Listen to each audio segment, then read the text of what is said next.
Hi, everybody. Please welcome Brad Kofoed. Brad is a U.S. Lacrosse Level 3 certified coach. Been coaching for 10 years at both the youth and the high school levels. He's a former Division I college football player, all-state lacrosse player, and he is the father of Sophia Kofoed, who suffered a brain injury on the lacrosse field. We'll talk about, and Brad is now the leader of the Brain Safety Alliance, which we'll also talk about, an amazing organization, put the Science Girl Stories together. So thank you, Brad, for coming on. Really appreciate you doing this for me. We appreciate all your efforts. Why don't we start by, as a, coach and somebody who's been around, what do you love about, especially girls lacrosse, and what got you into coaching? Can you talk about that a little bit? Of course. At first, I want to congratulate you on the book, and I'm really grateful to be included, and it's an honor. And so, congratulations. So what I love about lacrosse, it's fun. Girls lacrosse is one of the funnest games there is, in my belief, in my viewpoint, and it's also really fun to coach. That's part of what I love about it. But when you look at the game, you can see that you can see why it's so fun. It's fast, a lot of scoring, tremendous amount of strategy, and from a personal perspective, I love to see the girls improve. It's one of those sports where when you introduce this stick into the hands, when kids are used to being able to touch the ball or whatever it is that's the key part of the game, you introduce the stick, it adds a layer of complexity that initially is a bit bewildering, but once they start gaining mastery of it, you can just see the fun and excitement. And I played lacrosse, and it was actually, I played many sports, and I love all sports, but lacrosse was the one sport I remember always thinking that practice was just as much fun as the games. Right. And that's a unique experience in a sport, I think. Yeah, that's why I asked, because for me it was always basketball and a couple other sports besides lacrosse. Same thing. And when I would be coaching, whether it was the better players or the girls that just stepped on the court for the first time, to watch their eyes light up as they learn to catch the ball and do it. The rewards definitely come. You've obviously been around, lacrosse and girls lacrosse for a long time. Let's talk about the headgear and head protection. Obviously Sophia was injured. Before that happened, can you talk about, what the conversation was like and what you were thinking about, the headgear in the game?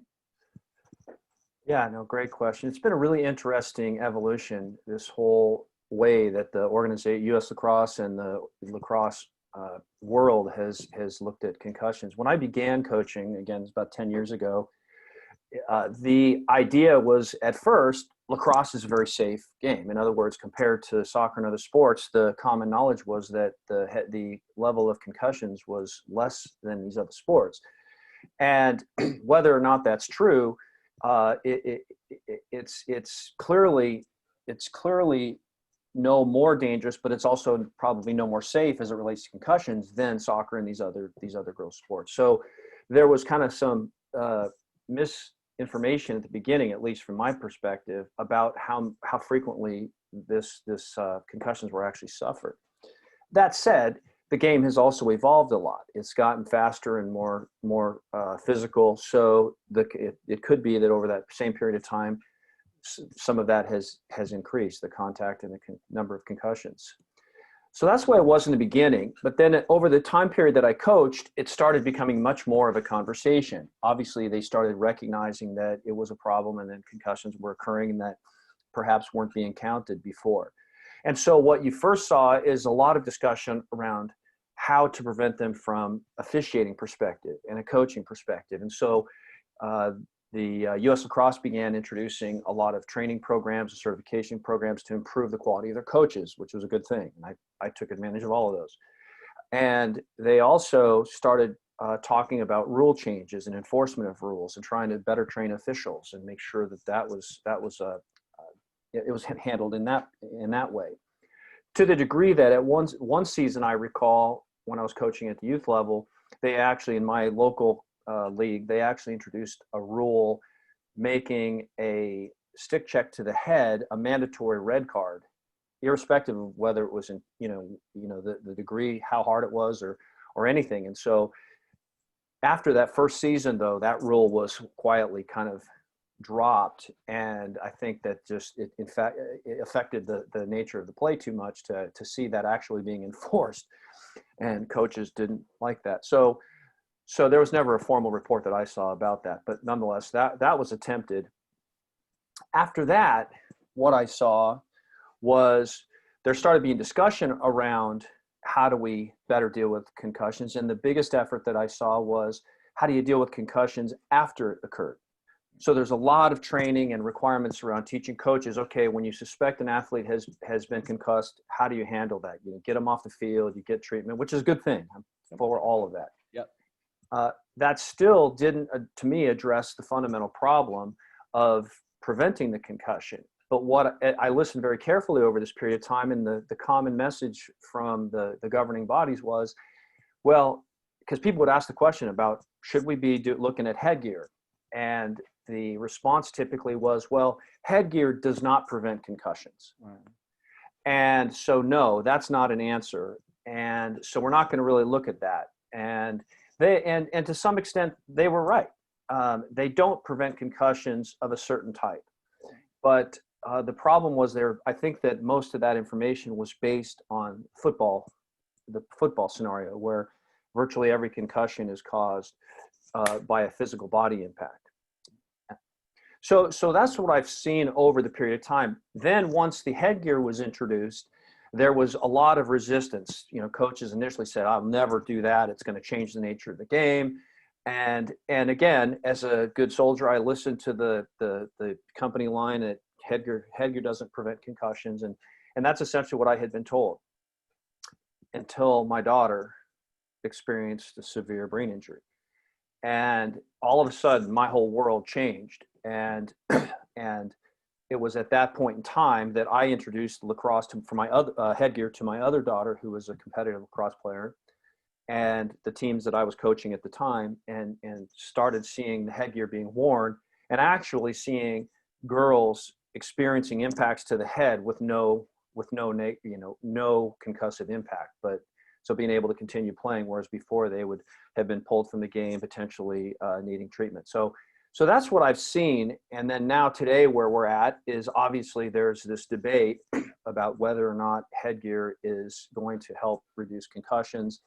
And I think you're starting to see a change where suddenly people are realizing, wow, this is a big problem. Girls are being impacted, their lives are being changed forever. And there's some science that we have found, at least 2 scientific studies that we found that show empirically that headgear does reduce concussions and brain injuries. And so it's only a matter of time, I think, now where, the leaders are going to catch up to the followers.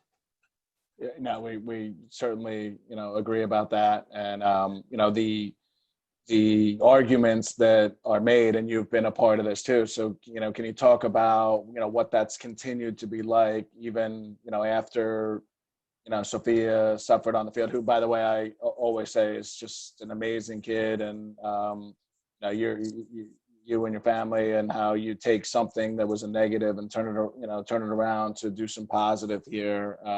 It's just, you guys are awesome for doing that and so strong. But,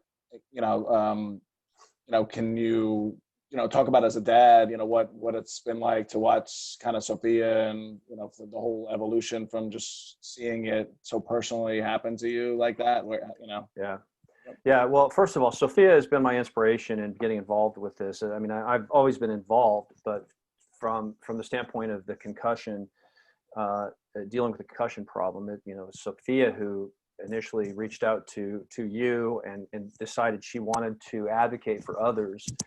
And so, I really took my lead from her, and, the effort that she made to try and get our local lacrosse community here in the Bay Area to adopt mandatory headgear rules, just by reaching out to every club and advocating for that. So, she's really my inspiration.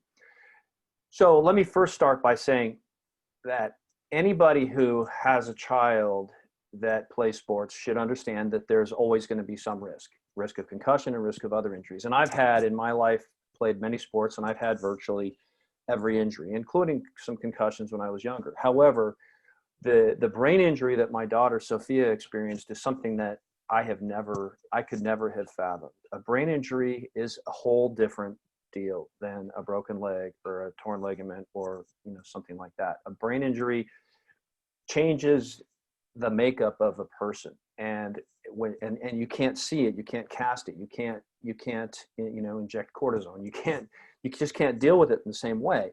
And so you're in this dark situation where you can't figure out how to overcome it, and the medical field is still trying to figure out how do you actually effectively treat and cure a brain injury, and they're bewildered by it. So when you sit there and look at your child who the day before was one person and then the next day she's entirely different, and you don't know if you're ever going to have your daughter back again, you realize this is a big deal. And we went through, it was the worst probably 2 years of our family's lives to deal with this situation. And so that's what it's like, where you just don't recognize this person. She's emotionally up and down. She's in pain every day. She can't comprehend basic concepts like multiplication tables all of a sudden, or have basic memory, or even my daughter, who was a prolific writer, was unable to string sentences together for a longest period of time. So that's what you can expect if you experience a severe brain injury, which I hope nobody ever has to. And that's part of the idea that we had, is if we can change that for one other person, all of our effort is worth it. And so that's the first piece to that question that you asked, just about the experience. So it's a big deal. And I'm sorry, we're gonna say something? No, go ahead. Yeah. The other part of it is in terms of just the science. Where I got where I sit today is starting to dig up the science, which is there, and others have the perfect opportunity to find it and read it themselves. That the evidence now is that when people said previously to me that headgear or helmets don't prevent concussions, they were only half right. And what I mean by that is concussions, there are two types there's two types of causation for a concussion. There's a rotational concussion, which is caused by a physical body impact. And then there's a concussion caused by a direct impact. And so it's one thing, and the type of concussion caused in football is predominantly the rotational type of impact, where body to body contact. And the headgear is going to not do much for that type of contact. However, the science that we have today demonstrates that for a direct impact, like a stick to the head, a ball to the head, or head to head, a headgear is going to have, and does have, a substantial positive impact in preventing or mitigating the severity of that type of brain injury. The science shows that. Yep. Over a third, almost 34% of those could be prevented if the girl was wearing a helmet. And the headgear that is designed today is specifically designed, as you know, your headgear, to deal with that type of strike.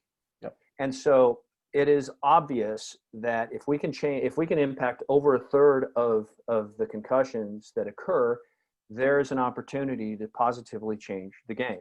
And so that's the science of it. And that's why our plea is follow the science. Now, anecdotally, as a coach, I know myself firsthand that it has this positive effect. And also I have friends who are coaches who have players and daughters that they have put headgear on, and they have witnessed the same thing I have. One coach friend of mine has a daughter who had suffered concussions previously, and she wore a helmet for him her senior year. And he talked about witnessing a severe strike to the helmet that she experienced and coming off the field with no negative impact. And so we have seen anecdotally as well. And there's also other pieces of that study that show, for instance, that the player that gets hit in the head most frequently is the goalie, and the player that has the fewest concussions on the field is the goalie. So, there's and obviously the goalie is the only one wearing a helmet. So there's obvious data to be had if somebody's truly interested in it. Yeah, good. So that's where I find it. There's the data, and then there's the anecdotes. And that's why in the Brain Safety Alliance, we've begun collecting statements from coaches, because the coaches that have actually done it have seen it and they know it. And they know also that the negative consequences that everybody fears so much don't actually manifest themselves. Yeah, I talk about all those arguments in the book against, and the frustrations that come with it. And what happens is, 99.9% of people support us, understand it, hear right away, are dumbfounded by why this hasn't been there. And one thing you said is, I have 4 daughters too. They play sports. This was just about the equipment. This is about a stick and a rock hard ball. And yeah, I looked over at the goalie. The goalie's wearing a big hard helmet. What does that tell you? In other sports, there's an issue. It's not like one person is wearing and the rest aren't. So can you, to wrap it up, can you talk about the Brain Safety Alliance and what that has meant to put it all together and have the girl stories and the doctors and actually have the science behind you? Because what I have found most frustrating, and I talk a lot about this in the book, is when the arguments do happen, it ends quickly, and it doesn't end on it's a debate back and forth until there's no science. I have the science, I have the stories, I have everything behind it, and then that argument is made about the game changing or whatever it is.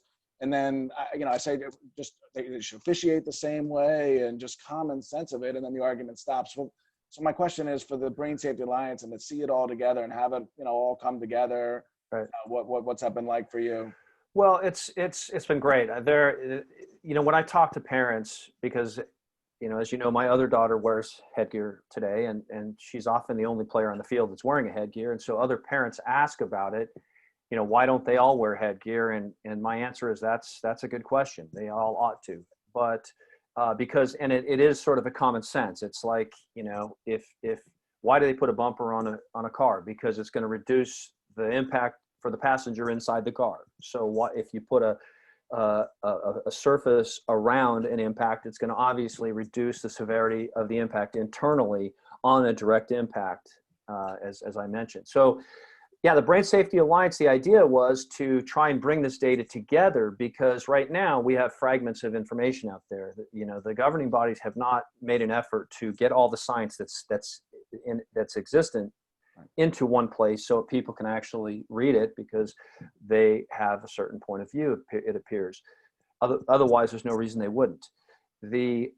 So the idea was to get this information together, but also to help create some alliance between people that are like-minded, that recognize this problem and recognize this opportunity to save girls. One of the problems with a concussion and a brain injury is when a player gets injured, that player and her family don't tend to become advocates for change, because their entire life has changed. Their entire focus is on treating that the player has to go sit in a dark room for 3 months to try and recover without reading, without screens, anything. And the parents are frantically trying to find some kind of cure or healthcare support. So they don't become advocates for change. They essentially disappear, which is convenient for those that are against the idea of changing the game. So that's part of it. We decided to take away that convenience and create a place where, hey, we're saying this is something that should be changed and must be changed. And bringing the coaches together, because oftentimes the coaches on the front line, but they're the ones that are for headgear are a little bit alone, because they're facing up against, the governing bodies and other coaches that have very strong opinions.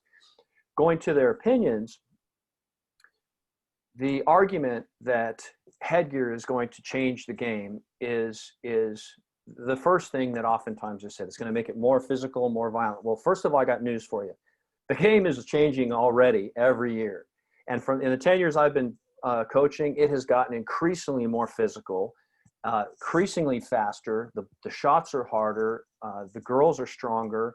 And it's just changing anyway. So the game is getting more aggressive already. So to say that by putting a helmet on a kid, it's going to cause more physical play, that's kind of a contradiction. The second thing they say is, well, it should be changed. If we're going to affect change, we need to use the officiating. Well, they've tried that, and officiating has never been successful at reducing concussions. And second of all, if you can use an officiating approach to reduce concussions, why couldn't you use an officiating approach to reduce aggressive behavior that occurred as a result of U.S. lacrosse? And I know you cover all these points in the book as well. Absolutely. That's a big one. That's, And then the third is we've already addressed scientifically and anecdotally, is that headgear doesn't prevent concussions, when we actually know, in fact, that it does prevent concussions, both from the science as well as what I've seen firsthand.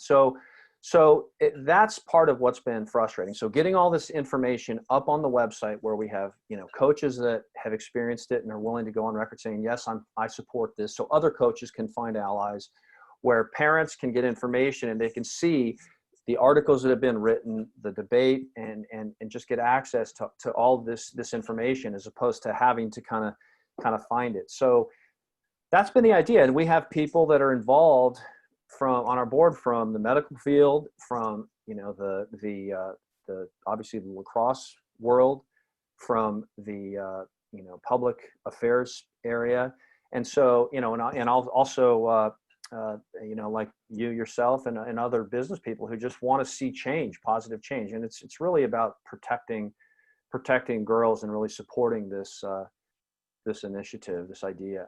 Yeah, no, absolutely. So yeah, Brad, I really appreciate it, Brad. The thing about this preventing concussion is some sort of blanket. Can your headgear prevent all concussion? No, nothing can do that, but it can certainly prevent some. And that's the point here. It's the same thing with seatbelts. It doesn't, you want to be wearing a seatbelt for sure. And it's the few people, that when that happens to. And the other thing that we always say is 80 to 90% of the stories we hear are just accidental ball, stick to the head. Right. It's a rock hard ball, stick. No, it's so clear. So again, I really appreciate you doing this. I appreciate all your advocacy, everything you're doing, with the Brain Safety Alliance and with the girls, and keep doing what you're doing. Really appreciate it. Thanks, Brad. Thanks for everything. My pleasure. Yeah. Good luck. Yeah, we'll talk to you soon. All right. Take care. Tell the family I said hi. Okay.